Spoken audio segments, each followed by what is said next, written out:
okadagi ni concern mar parents nitie. Tawacho ni parents bende bede gi orruok matin. Nikech kasama skul koko yaw. In fact, giwacho na kaendi mokwongo ni skunde moko osedwa nyithindo 4. Koro nyithindo 4 gi endi diang' mi buge dhi yaw negi library mondo gidonje immediately. Gin nyuolo bede gi orruok matin mondo kik ichre wa comment kaendi ni wachika wang'wa kwasiemo sirikal ni pok ochiwo buge ne jo grade 10 mapok odonjo kata skul. Wan odwasiemo wang'gi ka nyithindo go osedonjo to chopo 2 weeks ng'ama puonj gi onge, books be onge. To jopuonj taparo ni oikore nikech maendi en mana one class.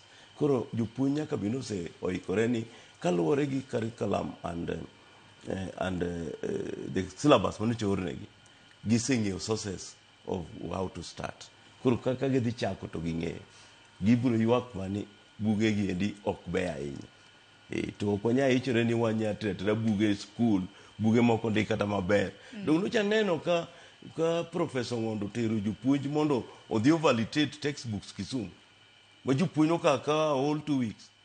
Ere kaka jonyuol to dwani mondo books manocho bedo validated just 2 weeks ago. Ingeni samoro en ga planning, samoro kaka janyuol nitiere koda nyithindo 4, ingeni budget. Nyathi ka nyathi dwa keto ne budget pok maromo nade nikech doneno ka samoro odeko. Kata kamano naneno ka jagoro maduong' e migawo mar somo Julius Bitok nocho ni textbooks kata mana buge makamago biro bedo ka chopo e skunde by Friday. To samoro dong iparo ni thuolo bende nalach mar go chapo buge makamagi. Dong sero awacho ni gimoro achiel ni ingeni go book midhi tigo makalo test of time onego bed approved.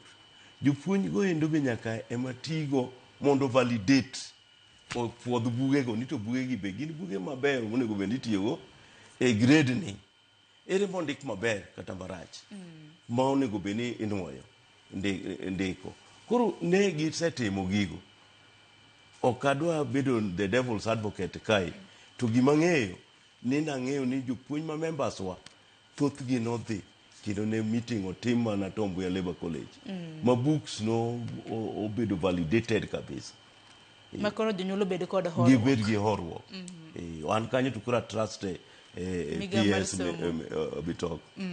Wikoro warita koka makamano biro bedo kadhi nyakoro ngajwang' ioronwa ote moko ote bende naneno ka nitiere kaka pok aka ywe mar saa 2.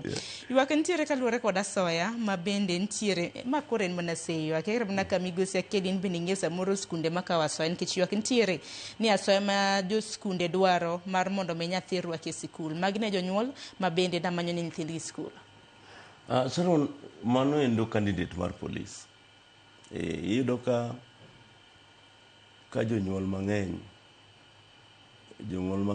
ong'e ni Kenya ka endi onge giminya yud nono. Koro odhi mondo oter result e skul. To nitiere jok mobedo bath skul kanyo manyise ni ng'eni chance no tidhi yudo.